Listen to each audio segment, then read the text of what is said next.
Popcorn World.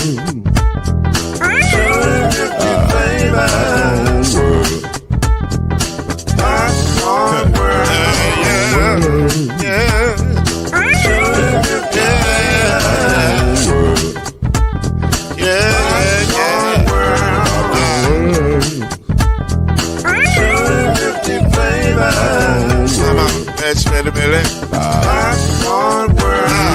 Can I make you groove now? Yes, I can. So you can get this groove in a bag of a can. Put the big around the world and the holes in your hand. Popcorn World. 250 flavors gonna make you smile. 250 flavors gonna make you smile. 250 flavors gonna make you smile. I said popcorn make you smile. Ah. Popcorn World. Popcorn World. Popcorn World. It's a popcorn world. It's a popcorn world.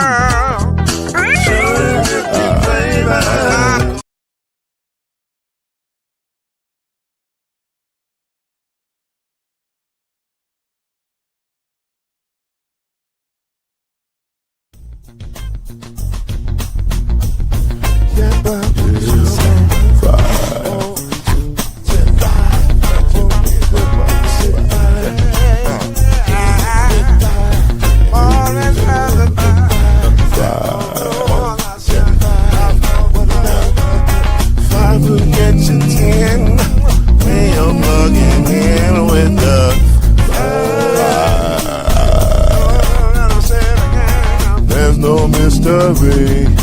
Let's make history with the five. Oh, the strongest. 2 and 3. Add 1 more plus me and do the 5. Yeah. We keep it on the floor. And the funk plus 4 and you got 5.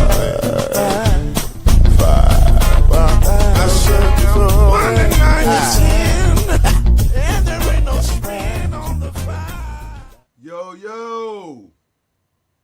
Man, it's good to be here with y'all tonight. We live. We are live, yo. For real. We're live, baby. I'm just saying. We normally not live these days, but we live tonight. And partly we live because it was just a championship game. And so we want to give y'all the live reaction in real time of the championship game that has just ended per se, so y'all can hear our reaction. That's Chad Major right there. He produces the show, makes us look good every week whenever we do it. And then I'm Lloyd Spence. I'm just here for my amusement and to make y'all feel like y'all, giving y'all something to talk about the water cooler. That's what we're here to do. So we have breaking news, ladies and gentlemen. A champion has been crowned. The UConn Huskies just took the title, ladies and gentlemen. The UConn Huskies win their 12th. 12th. That's what I said. 12th title. Can y'all believe that? That's crazy. First of all, let that sink in. Let that sink all the way into your spirit. UConn Huskies just won their 12th national title under Gino Auriemma. Come on, man. 12? 12? That's a lot, man. That's a lot. That's the winning. That is officially the winningest coach in NCAA history, men or women. Don't matter. Man. Shout out to the great John Wooden, but he didn't get 12. He didn't get 12. Where would you put him on coach list all time? Number one. And let me say this. Because I know it's going to be some haters out there. Oh, he did on the women's side, but he never did on the men's side. It don't matter. You can make a case that it was harder on the women's side in some places because he had to go beat Tennessee. He had to go beat Stanford. He had to beat some heavy hitters too. Yeah. Some powerhouses. So I don't want to hear that. I don't want to hear about he couldn't do it on the men's side. If you're saying that, you're a hater. Gino's that man. Gino is that dude. You don't think Gino can win on the men's side? Absolutely can win on the men's side. If he wanted to, but he chose his path. I ain't mad at it. 12. 12. What you think, Chad? That's a big accomplishment. 12 is a lot, man. 12 no, is a lot. Some people don't even have one. You got 12 of them. So you know how many fingers I got?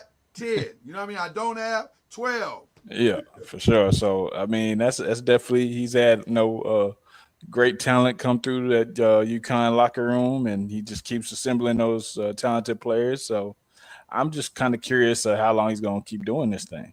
That's the one question I have. That is a great question.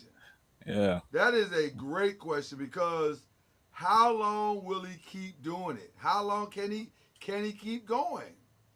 I don't know, Chad. I don't know. That's a great question. At 12, there's nothing really left to prove at 12. Nah, your point has been made. So your point has for sure been made. At this point, I don't even know how old is Gino Auriemma? That's what I need to know. I don't know. He is 71. Yeah, I don't think he'll be doing this too much longer. I mean, that's a lot of stress. It's a lot of stress. It is. For a 70-year-old. He seems to be enjoying it, though. He ain't tripping. I don't know, man. That's still a lot of stress for. I mean, it'll keep you young. It'll keep you young. I'm guessing, but that's still a lot of work. That's a lot of work, man. 20. He's been doing this for I don't even know how long. It's been a long time, man. And then a long time. And then you got to find your successor to be able to keep the train going. He's been doing this for 40 seasons. Yeah, that's a lot. 40. That's a lot. That's a lot. Yeah, I don't know. I guess it just depends on what he feel like he got left in the tank. I mean, he could go out this year, but do you want to do that to Ozzy and the rest of the girls? I mean, but he's gonna have to do it to somebody. He's gonna have to do it to somebody. Somebody's not gonna get all four, Gino. So would you rather do it on a win or a loss? I don't know if he's looking at it like that. I think he's looking at it as I just need to decide when it's over and that's it. Yeah. That's just gonna be it. I think he would love to go out on top, but at the same time, I think he's thinking, you know what? Whenever I go, I'm gone. Yeah. Like, it don't really matter. Because it's going to hurt no matter what. So you just go when you go at that point. You just go when you go. So there you go. Let's talk about South Carolina for a second. I saw them. This was going to be, first of all, shout out to the Five for picking the Final Four. and also picking the final game. We finished with a 95.5% percentage of picking it right. Hey. I'm just saying. Hey. We did all right. We know a little something. We did all right. We definitely know the women's game. I don't know how we did in the men's game, but we definitely did good in the women's game. I know we got Houston still. We still got a shot to pick. Oh, we 93 in the men's. We know a little something. I'm just saying we did all right. We'll get to the men's in a minute, but we did all right. Yeah. I'm just saying we did all right. We did all right. We was good. We was in there. Yeah. The thing with South Carolina, they're going to get talent. Yes. But like you said before, they got to get some more size. They got to get some Carmilla Cardoza type players in there to be able to hold down the low post and everything. So 100%. They got and they will. I think they will. I think they'll reload. Don, listen, ain't no shortage of players that want to come play for Don Staley. Let's start with that. All right. Yeah. Don has proven herself, proven her ability. She's a recruiting monster. She's a coaching. She's a legend. First ballot Hall of Famer in coaching and as a player. South Carolina's gonna be fine. Today they just ran into a bus. So now I will say this. Mm-hmm. Was a little surprised to see them throwing the tent a little bit. They kind of got the hope snatched away from them tonight. That's a young team, man. That's a young team that You think that's what it was? I don't really know the status of a lot of the seniors. I don't know. I think there's a couple of seniors on that team, but I think it's a very young team, and they still trying to come together from having a lot of those star players not there anymore, those leaders in the locker room. So I don't know how the leadership is, but I mean, you got a great coach, but that's a young team. So they just need to retool a little bit, and they'll be back for sure. Can we talk about the fact that this team lost uh, Cardoza? They lost. What's her name? I forget the Boston, young lady's name. Aaliyah Aaliyah Boston the Boston. year before. They lost a lot from this undefeated team, that undefeated championship team from last year, Mm, and still got back to the title game. Like, yeah, man, they're gonna be all right. Listen, you can't win yeah, them all. Gino been coaching yeah. 40 years and he didn't win them all. I'm surprised by Malaysia Fulwiley and how she played though. There was a lot of turnovers in her on I her end. wasn't. I wasn't I'm because more that's who surprised. she is. Okay. She's the best of times. She's the worst of times. And she's young, like you said. She's a young Mm, player still trying to find a way. And I think she just, you know,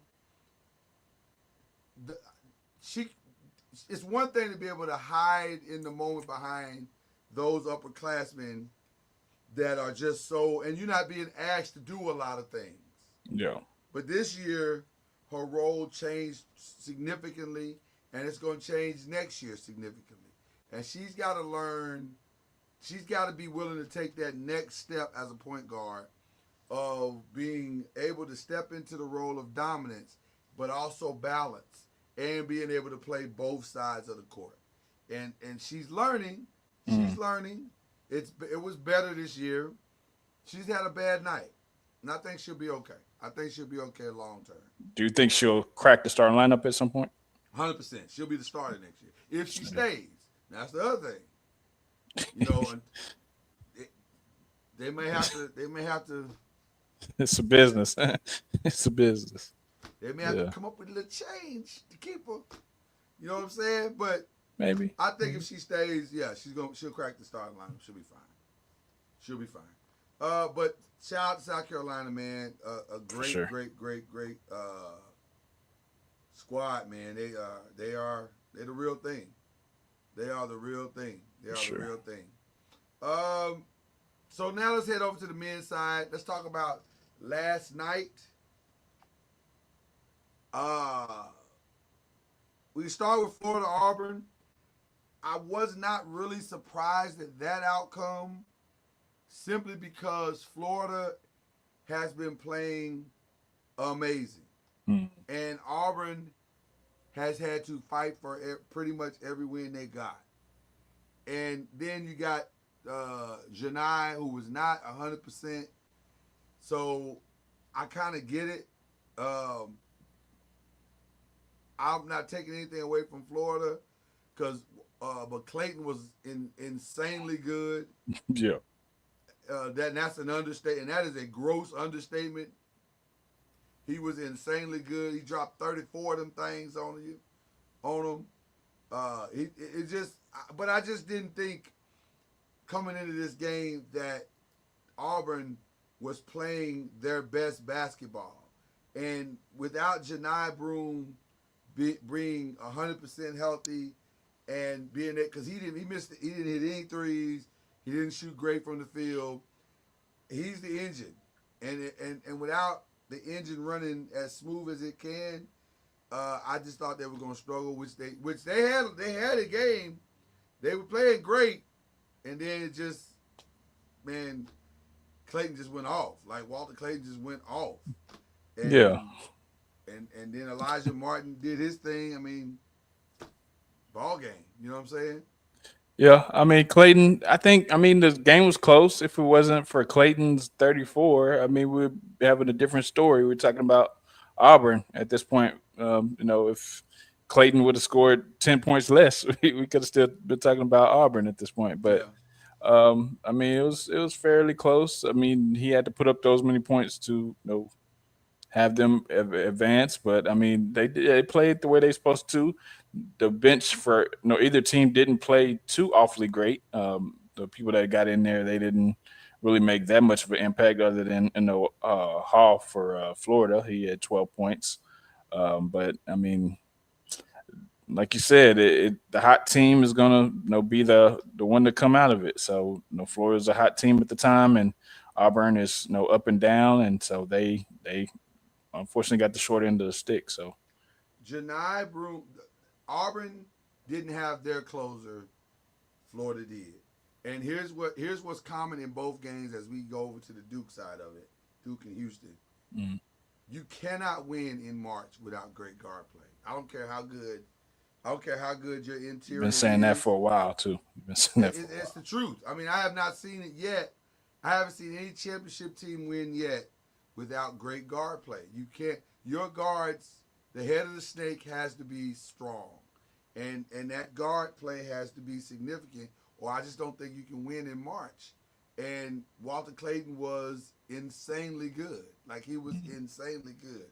But now as we head over to Duke and Houston, I got a different conversation for you. Okay. For 32 minutes, 36 minutes, Duke played fine. Like they were all right. Like I wouldn't say Tyrese Proctor was amazing.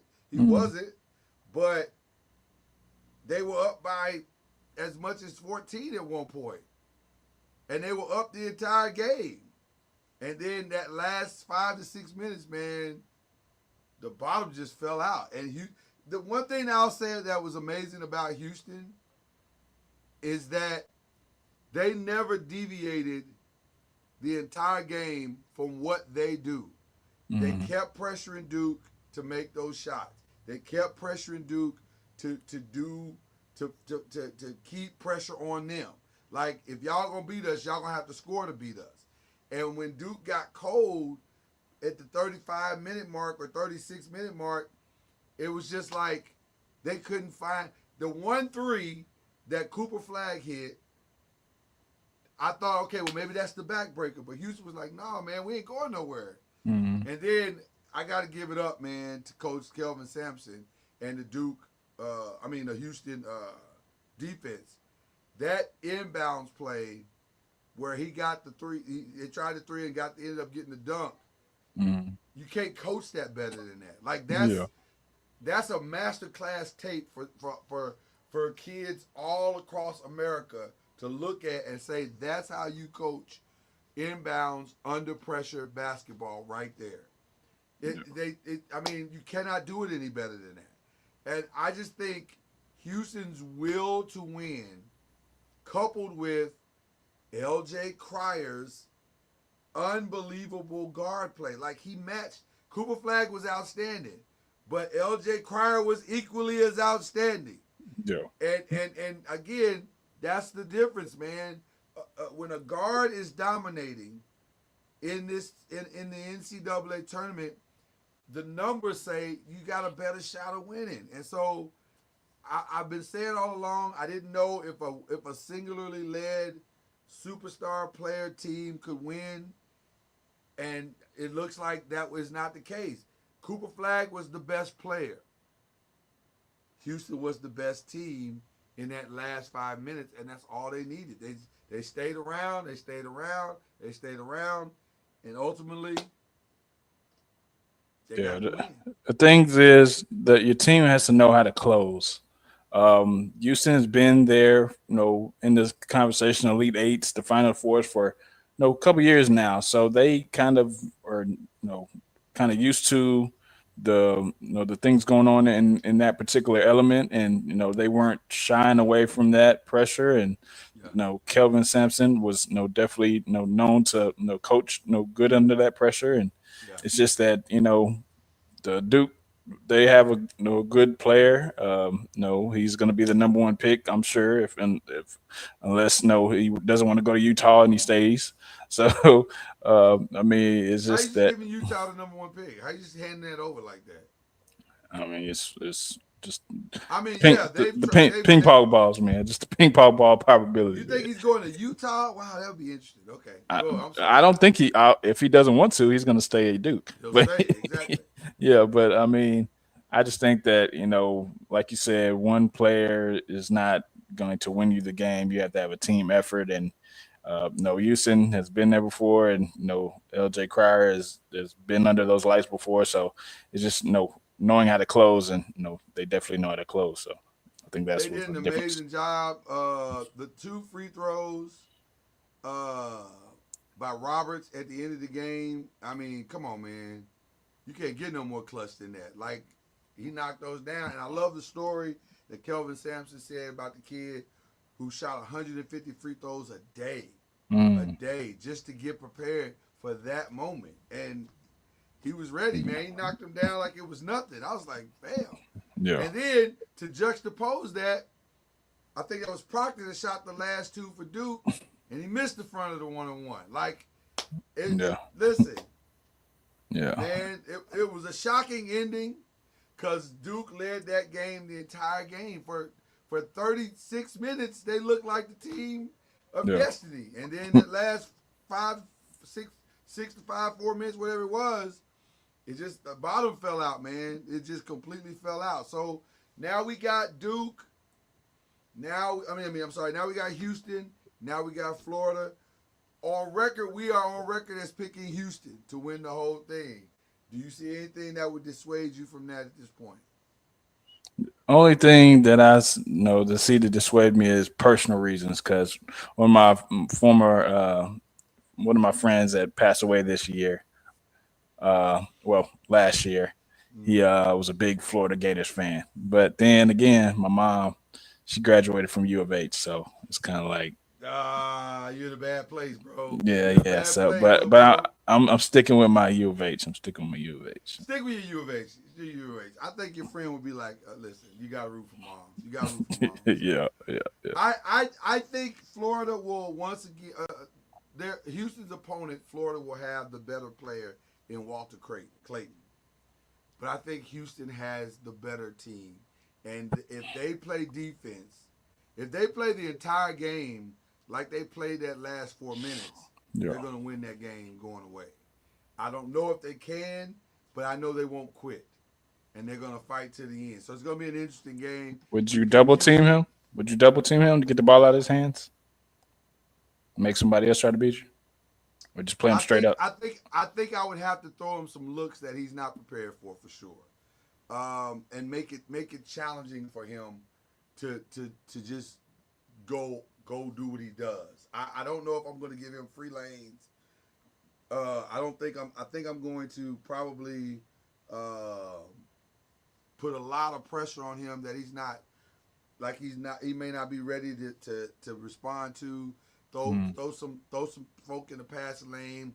Make sure that second layer is on a weird help side kind of thing. Maybe some traps in the corner if I can get to him.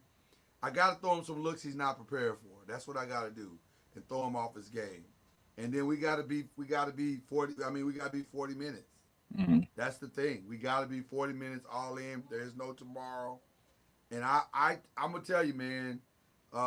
If you've ever seen a Houston practice, they're dogs, man. They practice like dogs. They practice like it's insane. It reminds me of some practices I used to have.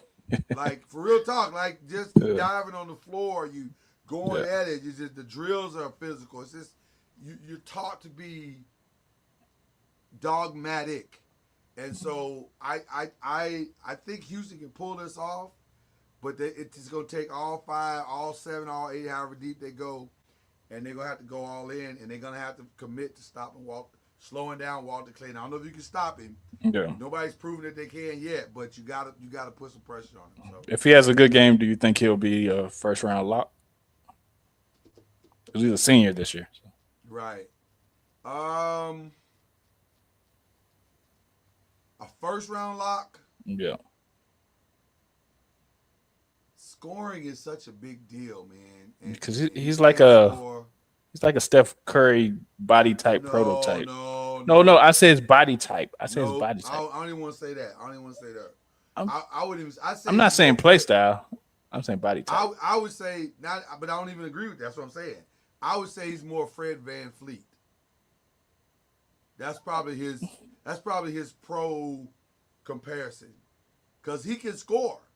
Yeah. And I think his ceiling and where he's going to end up being is more Fred Van Fleet than it is. He's not Steph, bro. He ain't that. No. I'm saying like I his can't body even believe. type. I I'm can't saying even his body believe you type. saying that. He's 6'3". Steph is 6'3". I'm saying his body type. But I'm not saying play So is Fred style. Van Fleet. Like he's yeah. I thought No. Flair Van Fleet was shorter than that. He might be, but I'm Yeah. saying stylistically, he's Fred Van Fleet. Okay. Yeah, I wouldn't say he's Steph. No, He I'm not just saying don't. play. Yeah, Like, yeah, nah. but I just can't believe you let that come out your mouth. Like, Nah, I didn't say play. I said a it's just Warrior fan saying that he's physical, it's just physical, it's insulting, physical. Okay. deeply insulting. Is what you did. All right, let's hit the question. Let's head to question 3, and we go get NBA news. Starting with A, the Hall of Fame class was announced this weekend. It leaked out early that Carmelo Anthony was the first of the class, followed by Dwight Howard, Sue Bird and Maya Moore, Sylvia Fowles, Coach Billy Donovan, Danny Crawford, the referee, owner Mickey Harrison, and the 2008 United States men's basketball team, which puts LeBron squarely into the Hall of Fame as a member of that redeemed team. So, your thoughts on the 2025 Hall of Fame class? I mean, I'm happy for everybody that got in. It's definitely an honor. Carmelo, I know he was kind of no monkey off his back because he was he's one of those players that hasn't won a championship. So a lot of those Hall of Fame inductions kind of are defined a lot by championships and what have you done. So him getting in that was good because he's a killer on the court. He's a killer on the court. So Right. based off his basketball acumen and what his skills were, I mean he definitely deserved to be in there. It's just that a lot of people look at those championships, and if you're not a person with a championship, then they kind of slight you a little bit. Dwight Howard. What do you think? Just to pause on Carmelo for a second. Mm. What do you think Carmelo Anthony will be remembered as a player? I mean his perimeter game was awesome. But I don't know, like. Because right now he's top 75. Yeah. So he's. Will he remain in the top 75? I mean, I can see Carmelo not remaining in the top 75. From these new crop of players like That's the Shea Gillis and the Lucas and yeah, I mean That's what I'm saying. You could make a case to knock him out. Because Jokic is not top 75 currently, but he's gonna be. Yeah. But see, I don't think they knock anybody out. I think what they do is they're just gonna add 25 more in. Yeah, but then I mean, yeah, you'll be top 100, but he'll still be in the top 75, right?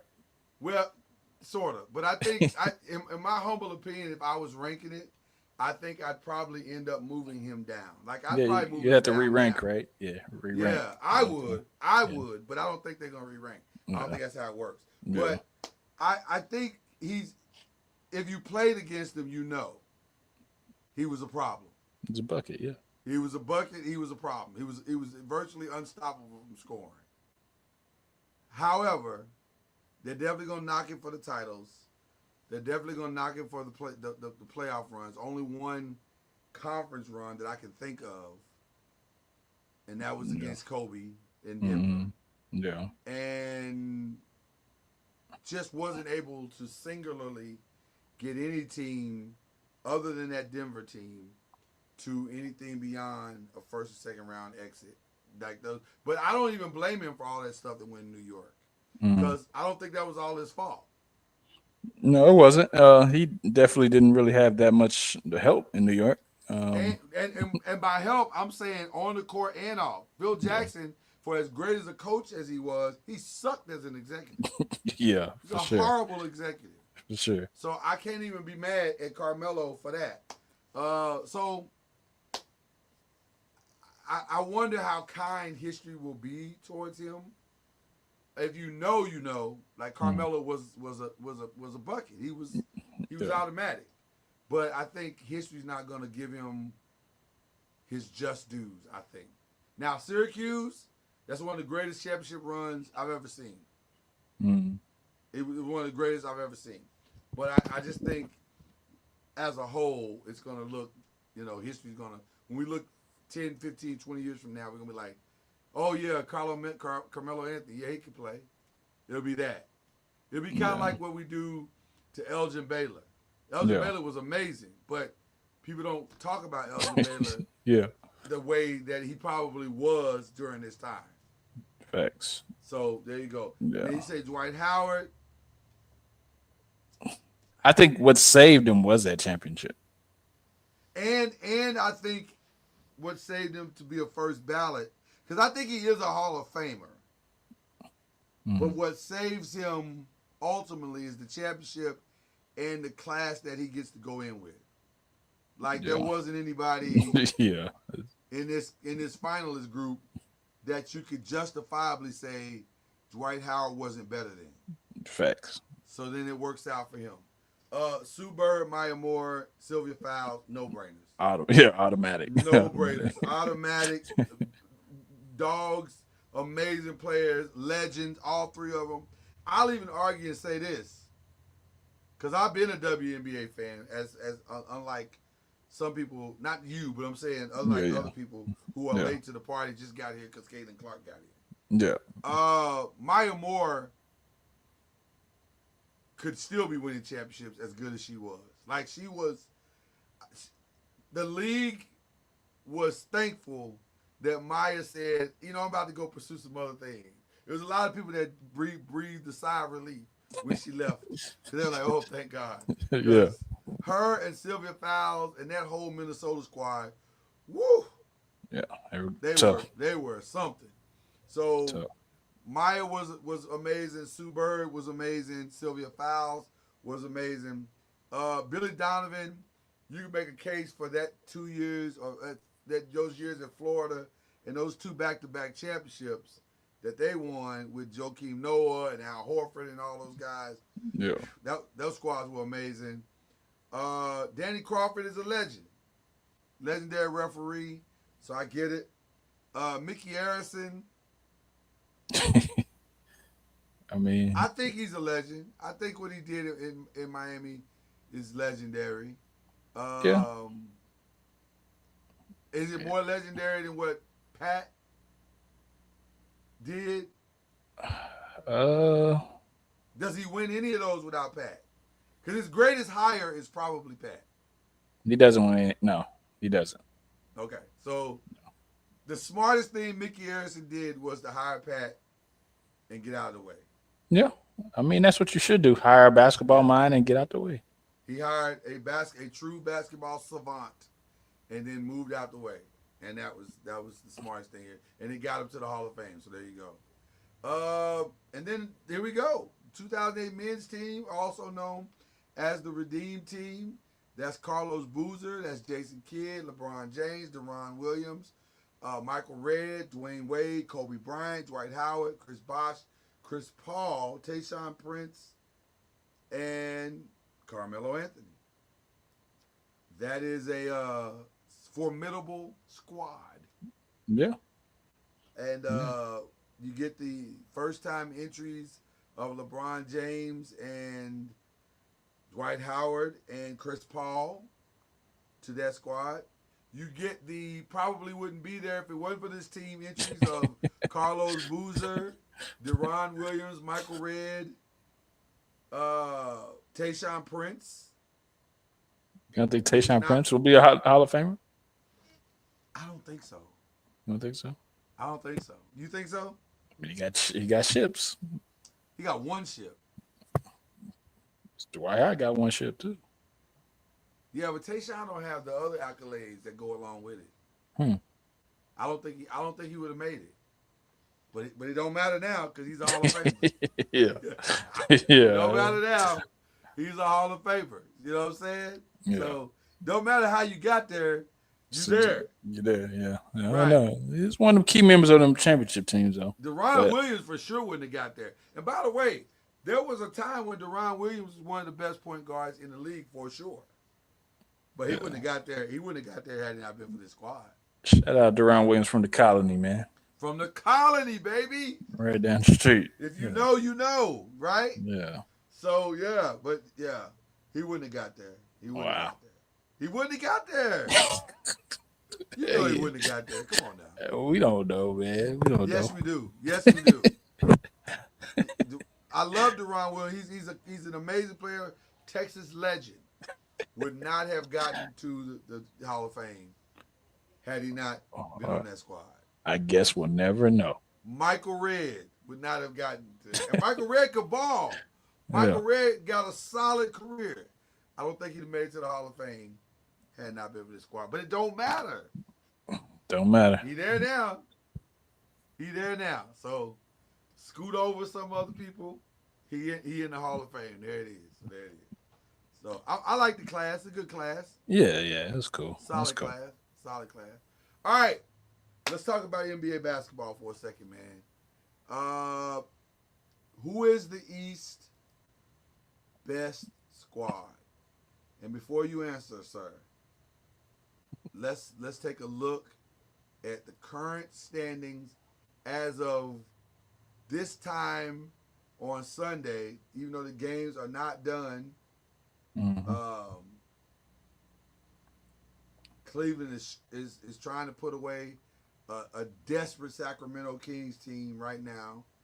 Boston is dominating the Wizards, but what else is new?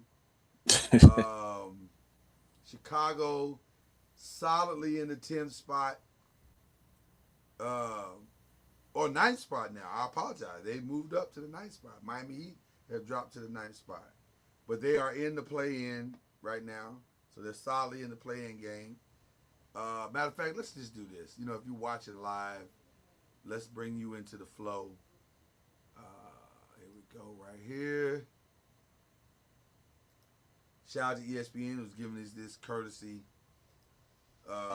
In the East, you got. There you go. Everything is pretty solidly decided. There might be some decisions to be made in that 3, 4, 6, but I doubt it. You don't think nothing's gonna change? I don't think so. I think the Knicks are probably. I think everybody's where they're gonna be. I think you gotta look out for Milwaukee because Dame's not back yet, and so they could. They might flip flop with Detroit. They might. But other than that, I think, and then maybe some flip flop in the play-in games. But for the most part, everybody's where they're gonna be. With 4 games left, I think it's 4 games after today. Yeah. Some teams have 3, so everybody's pretty much where they're gonna be. I think. In the West, though, we still got a 3 through 8 to decide, and man, it is tight. In the words of the Good Times crew, JJ's crew, it's tighter than pantyhose 2 sizes small. I remember that. You remember that? Yeah, I old school you right now. Yeah. You did. So You Oklahoma is locked. Houston is locked. And I don't know. That 3 through 5 is tricky. That 3 through 8 is tricky. Now I don't foresee that the Lakers are going. The Lakers got a huge win today against the Thunder, and they dominated that game. They did. That was crazy that they and Oklahoma City tried. They didn't sit anybody. They didn't. Mm-hmm. They tried, and the Lakers just were better. They were 25 points better today. Now, are they legitimately 25 points better? I don't know. But they were 25 points better today. So that was interesting to me. I think what's going to happen, this is just my opinion. I'd love to hear your opinion on this. Mm. I think the Lakers are going to lock down that 3 because they hold the tiebreaker on all of them, and especially Denver. So even though they're a game up on Denver, it's really like they're a game and a half because they hold the tiebreaker. Let's see, and the Lakers have, what do they have left? Let me pull that up on a tab. The Lakers have left. They have a tough schedule left. They got Oklahoma again on Tuesday. They got Dallas on Wednesday. They got Houston, and then they got Portland. So you got to believe the Dallas and the Portland games should be wins. Although that Dallas game, ooh-wee. It's going to be a fever pitch. It's going to be crazy. But, yeah, I think the Lakers should be. The only thing about that Dallas game that gives me pause is that's a back-to-back. Mm-hmm. And if you're JJ, do you want that Dallas game or do you want that Houston game? I think you can live with the loss from Dallas, but you want to win that Houston game, I would think. I think you want to win that Houston game. If I'm now JJ's probably going to play them all out. Probably. But on a back-to-back with LeBron, I might sit LeBron on that one, on that Wednesday game. Why not? But that's a nationally televised game, though. It is. I don't care. I'm talking with championship this year. That's Luka's this year. That's Luka's coming back to Dallas. Give him the stage. I don't know, man. Give him the stage and let him play AD straight up. Nah, I don't know. I'm selfish right now. He could sit him against Portland. He could sit people against Portland.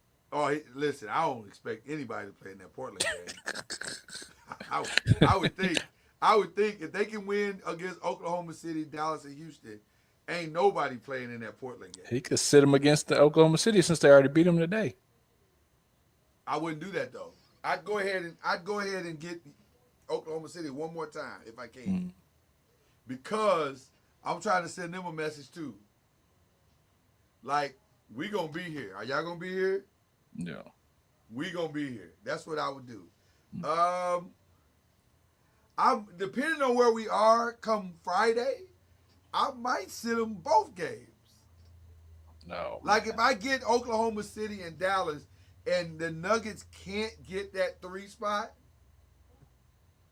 then why not sit everybody on the last 2 games and get everybody the rest they need, and then you got a week's worth of rest for the squad, and they can come in super fresh for the first game. Yeah, either they're going super fresh or super rusty. That it's either or. Either or. But if I need LeBron fresh. Yeah. So I don't know. I think I might sit him. But anyway, so the interesting part for me is Denver Warriors. Mm-hmm. I gotta keep it gangster, man. The hottest 2 teams. I know you look over here and you see Thunder 8-2, Rockets 8-2 in the last 10. Yeah. You see Lakers at 5-5, but some of that's LeBron not playing. But Lakers got 2 massive wins against Houston and against the Thunder. Mm. The Nuggets are trending down. They lost the last 3. And the Warriors are trending up. They've won the last 5. And the Timberwolves won the last 5. Yeah. And the Clippers have won the last 4. Now, I'm going to say this. Lakers Timberwolves is interesting, bro. It's interesting. Yeah, it is. It's interesting because the Timberwolves are a big squad. And that size could be problematic for, because y'all not big no more. We're not big we missing the size, a little bit of size. But we got dogs that'll get up in you. So it could be interesting right there. It could be interesting to see how that plays out. I feel like Denver and Golden State is going to either stay where they are or swap 4 and 5. I feel like they're just going to play each other. So okay, so let's look and see who does Golden State have left. They have Very, very favorable schedule. I think. Golden State's in the 5 spot, right? Yeah. So Golden State they got 5 games left. That's tonight. They play Houston tonight. Wow. Play Houston But tonight. it's at home. Mm-hmm. Then they got Phoenix. At some point, Phoenix is gonna lay down. At some point, right? Which we've already beat Houston. Yeah. I mean, no KD, right? So yeah. Right, no KD. At some point, they're gonna lay down. San Antonio, You can get that. Portland, Clippers. This is an interesting schedule. For them as well. Like I said, the Clippers are playing good, so that's the only really game I'm worried about. If they're locked in, then there should be no problem. Mm-hmm. If they stay locked in, this should be no problem whatsoever. What are your thoughts on your Warriors? Can they hold that 5? I think it's going to be either the 5 or the 4. They can move up if they need to. But I mean, I really like what we've done the past couple of games. We beat the Lakers, we beat Memphis, and we beat Denver. You ain't got to do that with the Lakers. I'm just recapping who we beat. Okay. I'm just recapping. So we beat some pretty good teams. So that's very encouraging. So I think we'll probably playoff teams. Yeah, that's pretty impressive, bro. That's good. Yeah. So I think Memphis technically is not a playoff team. They're a play-in team. Okay. Well. No. I'm just saying. I'm trying to be accurate in my. They have the same record as the Clippers, so I mean they're playoff team. So. And they have the same record as the Timberwolves. So I think Memphis is trending horribly in the wrong direction. Well, yeah, they fired the coach, so yeah. Forget the 2 wins. I don't care. They're not playing well. Yeah. It does not matter to me. They're 3-7 over their last 10, and they look worse than that. So in the play-in, the 7 will play the 8, right? Or how does that 7, go? 8. Okay. First game, 9-10 plays, 7-8 plays. Whoever loses the 9-10 is out completely. Okay. Whoever wins the 7 and 8, they're in at 7, and then the 8 and 9 will play for the final spot. So if this is what it is, I think the Clippers would knock off Memphis. So I don't think you have to worry about Memphis at this point. If the play-in start today. I think Memphis will get the 8th spot just because Dallas doesn't have enough to get to the finish line. But I disagree because they got their bigs back. They got AD back, they got Lively back, and they got Gafford back. And I mean, for one game, I think they can knock off Sacramento.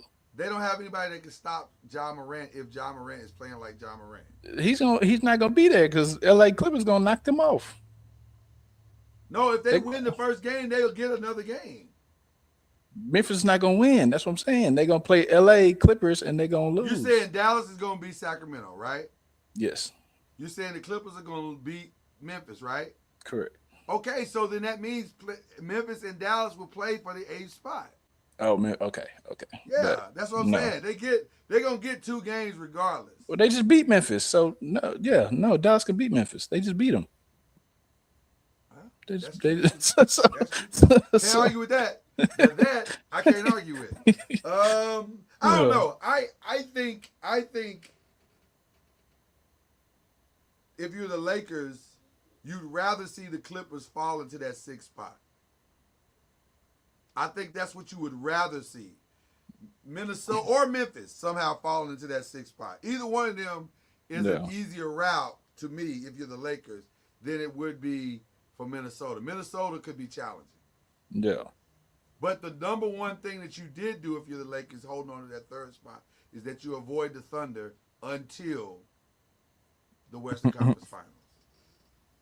I think that's what everybody trying to do. I don't know if they are though, because I don't know if the Thunder, as many games as the Thunder have won, they are still a very. I listen. I understand what everybody's saying on the internet and on the TVs, and they're saying, "Oh, the Thunder are this good, they're that, they're this, blah blah blah." I got it, but the problem is they ain't done it. That's what I'm saying. I'd rather see them in the conference finals, knowing they haven't done it, and know I got a better chance to get to the Can I finals. throw something? Can I throw something out at you? Okay. You ready for this? Not 100% sure I wouldn't want to see them in the second round while I'm still fresh. I don't know if they can do it. What have they done to make you think that they can do it? Didn't they go out in the second round last year? Think so, yeah. Yeah. Okay, then. That's what I'm saying. I don't understand why everybody is saying, "Oh, the Thunder, the Thunder, the Thunder." Yeah. What? Listen, Shai Gilgeous-Alexander has had a phenomenal year. It is an MVP year, no question about it. But beyond him, what have they done to make anybody think that they're going to win going forward? Just because they're tall? Well, they Just because they're young? not necessarily. You got to do it. You got to. I mean, you just got to do it. You got to do it. Do it. And until they do it, they haven't done it. So now let me ask you a question. If there is a surgeon that's supposed to operate on you, do you want the surgeon that's done it a lot of times, or the surgeon who is qualified but has never done it? Oh yeah, I want the experience person. That's all I'm saying. Experience matters. Experience matters. And I honestly think that the Thunder got to prove that they can do it. The same thing with the Rockets. Yeah. They got to prove that they can do it. And there's nothing about what they've done that proves that they can do it. So I don't think it is a foregone conclusion to think that the Lakers, the Warriors, who are playing phenomenally right now, and I'll even throw in the Timberwolves. Mm-hmm. I think those are your three most dangerous teams in the West. I think you got to throw in Denver too, though. You got to. They got Jokic. Yeah, they got Jokic. You got to. You do. But here's where I would disagree. I think not having a bench is going to come back to bite them in the behind. You have to have somebody to be able to go to in a 7-game series. And the other night, Jokic played 53 minutes. And I thought, didn't they lose that game the next night? Yeah. That's what I'm saying. That was a phenomenal game of the year that they played against Minnesota. But the next night, they took the L. Because that man played 53 minutes, and they needed all 53 minutes just to take the L that they took to Minnesota. I'm just saying, man, you got to have a bench. And I don't think they have one, and I think that's going to bite them in the tuchus. So, my 3 through 8 is Lakers, Warriors 4. No, well, let's see what the Nuggets got left. That's the one thing we didn't look at. Let's see what the the Nuggets got left. The Nuggets' remaining schedule is, I'll just call it out: Indiana, Sacramento, Memphis, Houston. They got Indiana tonight. They got Sacramento Wednesday, Memphis Friday, Houston on the road Sunday. All those are winnable games. Except for, they are. I mean, Houston can go either way, but all those are winnable games. They are. I don't know. I think it's going to depend on what they're playing for, too. I don't know. If it gets down to the 3 seed is locked up, I don't know if I push Jokic like that. I'm going to say this. Go ahead. Oh, just say you want to preserve them a little bit. Yeah, exactly. I'm going to say Lakers lock the 3 up. Denver gets Golden State gets the 4. Denver gets the 5. Because they're a game behind the Timberwolves. Mm-hmm. I think the only flip-flop is Denver and Golden State. Yeah, because I And had L.A., Golden State, Denver, Minnesota, and the Clippers. That's 7. okay, I think I agree with that. I think I agree with that. Okay, all right. So there you go. That's our predictions for the rest of this week. Question 4: Shador had his workout uh, Friday. Was it Friday? These days run Friday. together. Friday. Friday, along with other members of the Colorado Buffaloes squad, including a very surprise appearance by Travis Hunter at wide receiver. Your thoughts on Shadur's workout? It was, It was and solid. also, and then Shiloh will be taken in what round? So let's start with Shadur. You Sure, said sure. solid. Yeah, it was solid. He didn't do anything to mess his position up, I don't believe. There was some chatter about him patting the ball, whatever, That's over. whatever that. That's overrated. That's Yeah. overrated. Yeah. But I mean, he threw the deep ball well. No, he threw the under passes no well. He didn't do anything that I thought that was going to wreck his position on being the top 5. So it was cool.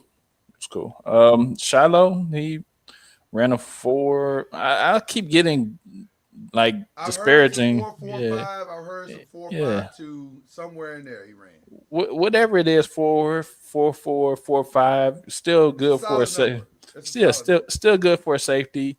I think he'll be within the 4th or 5th round, though. I think Fourth, fifth. fourth, I'm fifth round. gonna say that I agree with you that Shadur's workout was. I'm gonna use a different word. I'm gonna say uneventful. Like there's nothing that he did to hurt himself, Mhm. but also I don't think there's anything he did that made his situation better. I think what he is what he is. There's enough tape out there. There's enough everything out there that he's solidified. I think in the top 5. Mhm. I think he's top 3. I still think that my Giants are going to take him at 3. Um, I'm hearing that Cam is pretty much a lock at 1, which that doesn't surprise me at all. Mhm. The question mark is 2. What will the Browns do? And I keep hearing all kinds of things. I keep hearing uh, Abdul. Now Mhm. there's a lot of Travis talk on both of Mhm. those guys. So it may be that the Mhm. Browns decide we're so boxed in with this Cam thing. I mean, with this Deshaun thing financially that we just can't afford to do that. Mhm. And so they may stick it out. I don't know. So I'd be shocked if they didn't try to take Shador. At this point, as a Giants fan, I think you feel relatively good about whatever happens at 3 now, because 3 is either going to net you Abdul, Travis, or Shador. Any one of those 3, you feel really, really good about. Yeah. So and if it nets you Travis, then I can see them going to get Tyler Shuck or Jackson Dart on the back end of the draft, and I think those are solid backup plans. Which now that makes more sense to have Russell there. So I'm good. I'm good with where we are. I'm really good with where we are. So I don't have any issues with it. With Shiloh, I think it will depend on where Shiloh ends up. And here's what I can see. Mhm. Being honest with you, I can see a scenario where he goes to the Giants, Shador, and then Shiloh ends up with the Giants as well. I can see that too. I can I can see see them that too. taking the pair I can see because that too. they need a safety. They need a safety. They need a safety. Mhm. And a big play, big hit safety would be all right to take. Now, where do you take them is the question. Maybe you take them at 3. Maybe you take them at 4. 3 to guarantee you got them. Mhm. 4 is the gamble. 4 somewhere anything 4, 5, and 6 is a little bit of a gamble. But I can see them taking 3 as a courtesy to Prime and also to Shador. Mhm. And then you put the brothers in there, make Shador's situation just a little bit more comfortable. If you take him at 1, I can see him going. I can see Shador. I can see Shiloh and Shador being taken to the same exact team. I can see that too. I can definitely see that too. Like you said, it would be it would be good for all parties involved, and I think Deion will be happy to be able Dion to be thrilled. he only has to go to one place, It's wherever, one plane wherever. ticket. Yeah, so I think that would It's one be plane ticket. So and like you said, it would make it makes Shador happy. Like why not? Why not? why not? Right? Why Why not? not? But All right. I would like to Good. see the possibility of a Miles Garrett or Abdul Carter. That would be See, to me, that would be as something. much as they need a quarterback, a Miles Garrett Abdul Carter pairing could kind of level the playing field for them. Like, Yeah. now they don't have to go spend a whole lot on a quarterback. They just need somebody who can be solid and give the ball back to the defense. Hmm. You know what I'm saying? Give the opportunity back to the defense. Cut So them I don't points know. down. Listen, ain't nothing wrong with winning games 17-15. You know Yeah, what I'm saying? sure, So sure. eh, they got some interesting options over there in Cleveland. So I think after the first three picks, then the draft's gonna open up because we that's don't when the really draft know. is going to open up. Exactly. We I agree. don't really know. And let me also say this. Jimmy Horn is going to be a steal in the draft, wherever he Oh goes. man. Oh man. Going to be a steal. I don't know where he's Oh man. going, but he's going to be a steal if Oh whoever man. gets him. Yeah. They got some receivers over there that I think are like Yeah. All for three of real. those, three or All four of three of those those guys. I receivers. love all of them. So Yeah. I'm curious to see what happens with that receiving core as well. So just want to throw that in for free. All right. You gave me a bonus question that I was not expecting, so I want to jump into that Yeah. real quick. This is a good question. Now, where did it come from? First of all, It came from We Pretend KFAB is Alive on Facebook. on It's, Facebook, it's a okay? group, yeah. They put up a 90s WWE Mount Rushmore. And they said that the WWE 90s Mount Rushmore is Hogan, Savage, Randy's Macho Man Savage, The Undertaker, and The Ultimate Warrior. Mhm. Your thoughts on that? Now we're Uh, talking. Let's be clear. yeah. We're talking WWE only, Yes. Yes. not the whole thing. Yes. Go All ahead. these guys at one point in time were the biggest things in their prospective 90s timeline. So Right. I get it. But I don't know. I think I would have to take off. It's gonna be between the Ultimate Warrior and Randy Savage, and I think I would Really, have for to. you? I think Okay. I would have to put either Bret Hart or Shawn Michaels. Okay. But I think I'm gonna have to. And I like Ultimate Warrior too, and I'm gonna have to take off Randy Savage and Okay. put I guess Shawn Michaels. Let me Shawn Michaels. Okay. Fair. So here's the problem I'm having with the list.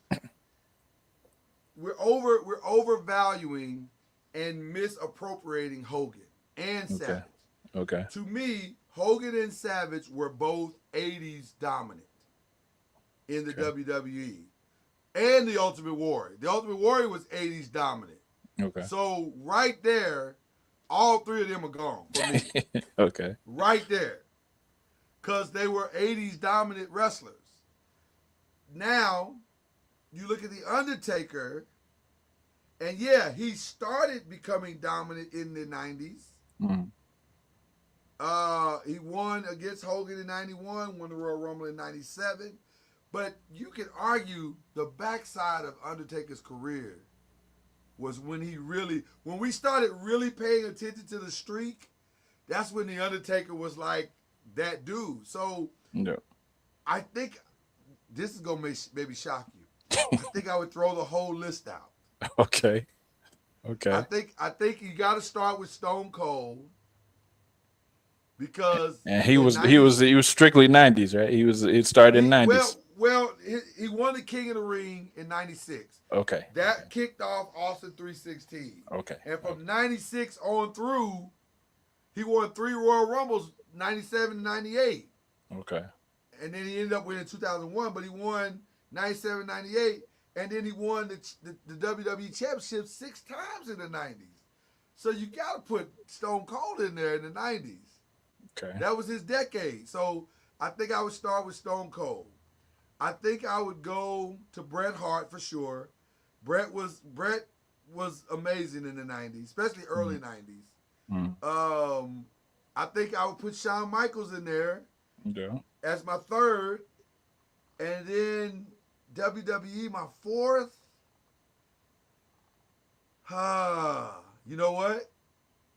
I might shock you with this one. I think I'm going newly minted Hall of Famer, individual Hall of Famer. I think I'm going Triple H. Triple H, okay. I think I'm going Triple H. D-Generation X. You talking about he won King of the Ring. He won. That was in the 90s. Title. DX was in the 90s. In the 90s, yeah. That started in the 90s. That started in 97. Okay. Matter of fact, you can make a case that between DX, Stone Cold, and The Rock, that's the only reason WWE stayed afloat against WCW in the 90s. So I got to give Triple H more credit than I think he's getting on this list. So I'm going Triple H, Stone Cold, Shawn Michaels, and Bret Hart. Solid list. Solid list. Okay. All right. Good. Last thing for the day, my brother. In honor of the champion that is UConn today and the champion that will be between Houston and Florida tomorrow, we're going to talk about the 5 favorite championship teams from four different places, 4 different organizations, and also the one that's not our favorite team. Because we know, like in NFL, my Giants beating the Patriots is my favorite championship of all time. Like, come on. Yeah. That was, which, by the way, which is a closer than you might think. The runner-up is my Giants beating the Bills wide right. And that was an amazing Super Bowl in 1990. One that a lot of people didn't even see coming. I didn't even see coming. Facts. So there you go. So that's me, NFL. And then obviously you're going to go some cowboy ridiculous, blow the dust off Super Bowl. I mean, we were that team in the 90s. I mean, so we did the thing in the 90s. Can't argue against that. we did our thing. So, yeah, the Even Cowboys team won more than we won, but whatever. But, I mean, who's counting? I mean, Cowboys teams of the 90s for sure. Yeah. All right. So, in the NBA, I love all the Lakers championships, but my favorite, I think, was the breakthrough one of 2000 with Shaq and Kobe. That lob, I remember where I was and who I was with when that lob went up from Kobe to Shaq. Yeah. On that comeback, 15 points down to the Portland Trailblazers. And that lob, I remember where I was and how crazy I went when Shaq dunked that basketball and then pointed to his kids up in the stands. Bro, come on, man. And I love 80s championships with the Celtics, beating the Celtics. I loved beating the Pistons. I remember a lot of the Lakers championships. But that one was special. That one was, we back. We back, baby. We back. Yeah. And so I love that one. Okay. So some would say the 2015 championship was Steph winning his first one, but I'm going to go 2017 when he brought his compadre, KD, along. And, KD coming down the court and shooting that 3 in LeBron's eye. Hey. I'm going to 2017 championship with the Warriors. Okay. KD's first championship. Got you. All right. College football championship. Which one got you the most? I mean, 2023 Michigan Wolverines. I mean, can I say any more? Yeah, no. For me, oh man, there's been some really good ones. Yeah. I think I'm gonna say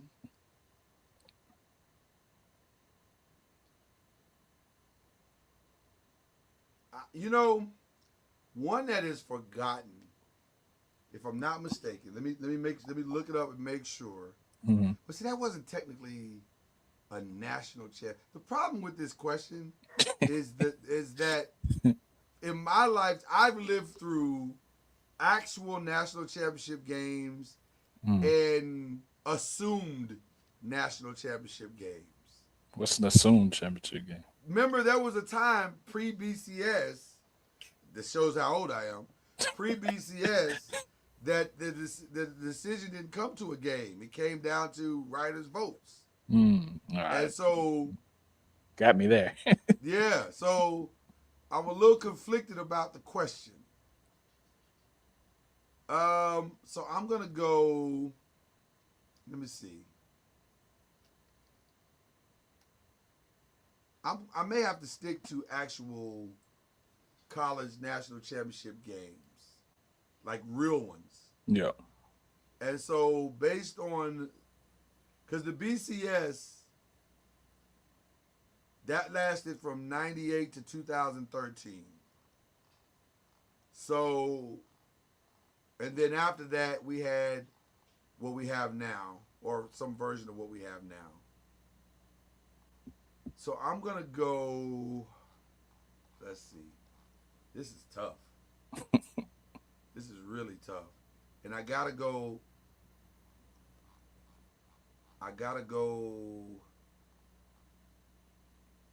Oh, I got it. I don't know why I'm even struggling.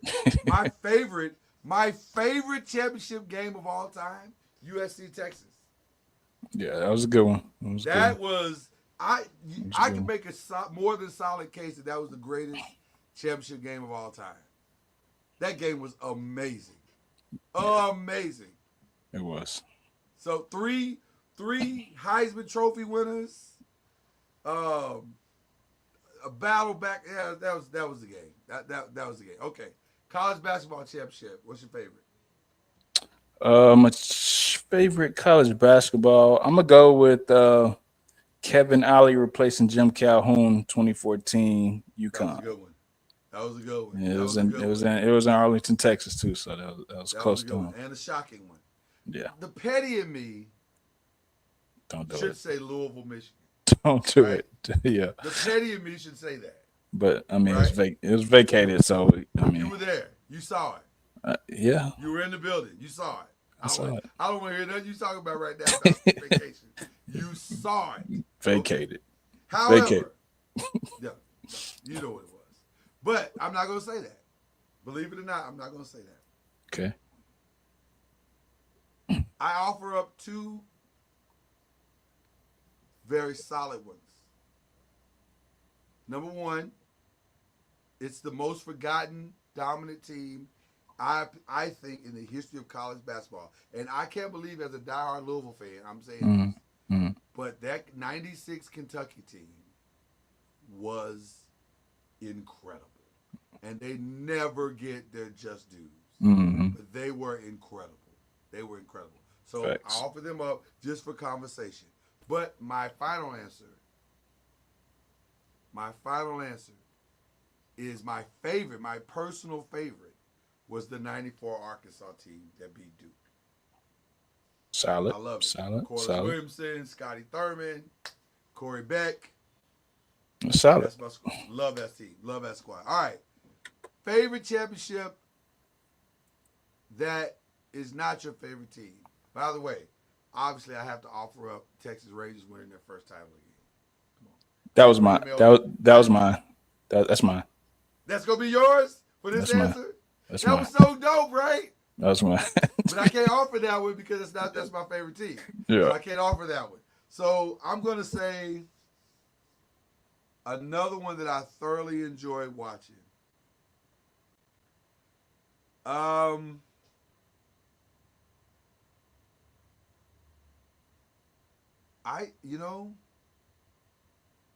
that Villanova one was nice.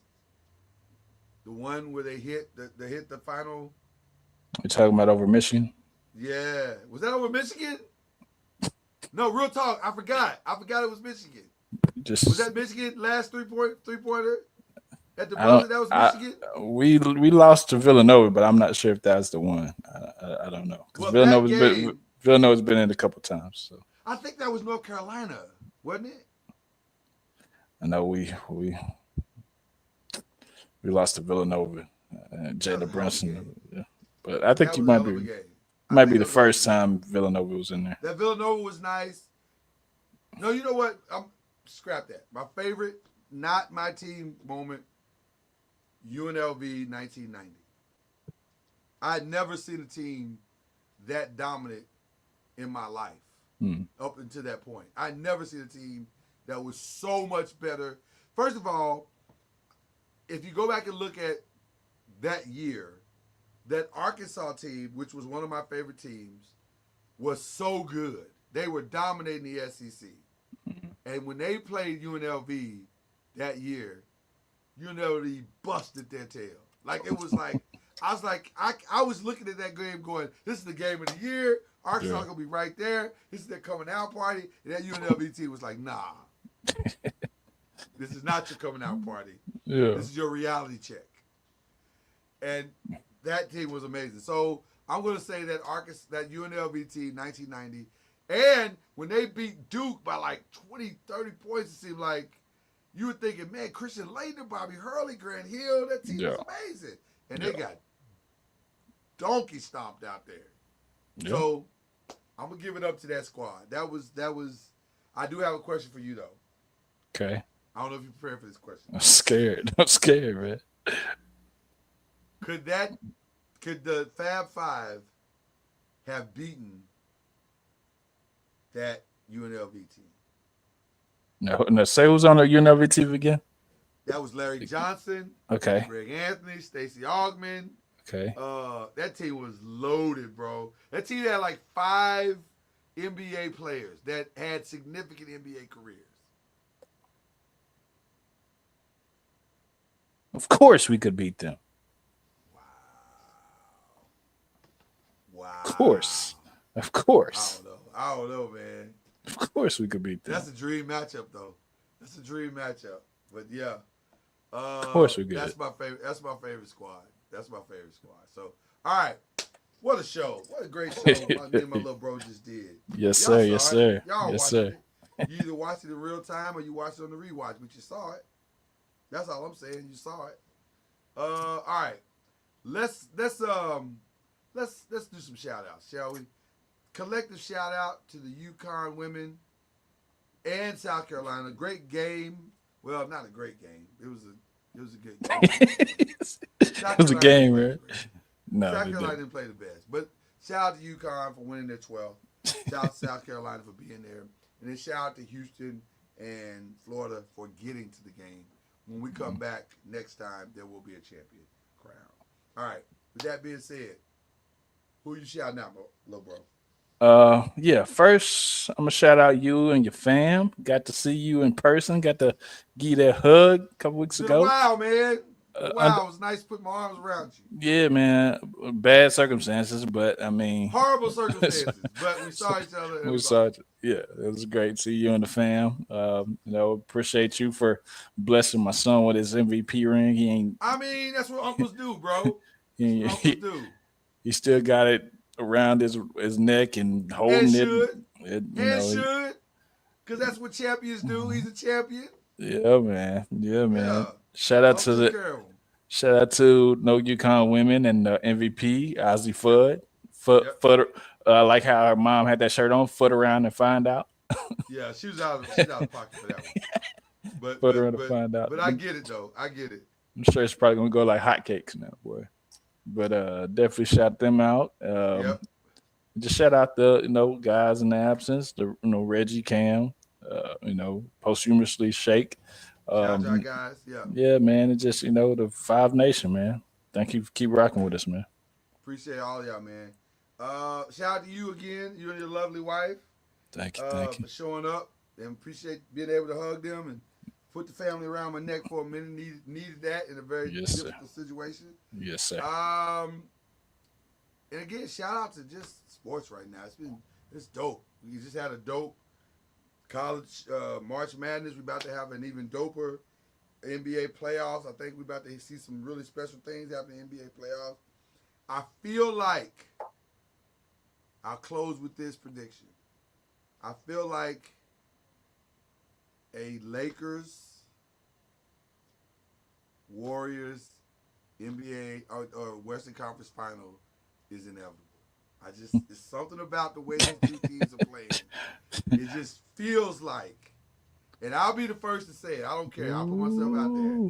But it feels like it is inevitable. It does. It does. It does. It does. So I'm just saying, I'm throwing it out there. Playoff Jimmy. Playoff Jimmy. Listen, playoff Jimmy versus playoff Luka and playoff LeBron. I just feel like we headed toward a collision course. Playoff Steph. So I'll leave it alone for now. But I'm just saying. Okay. But it's going to be a great playoffs. Hopefully you guys will be joining us for it all. This is the 5, y'all. And we got a very special surprise coming next week. Y'all don't want to miss next week's show. I promise you it's going to pay off big. Appreciate y'all. Enjoy your weekend. Enjoy your week. Stay safe out there. And Five Nation, holla back.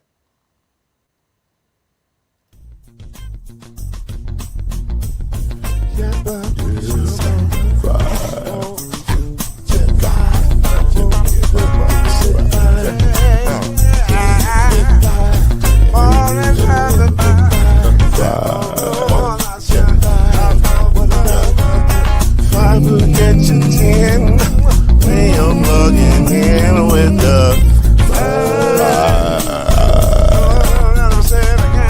there's no mystery. Let's make history with the 5. Oh, the strongest. 2 and 3. Add 1 more plus me and do the 5.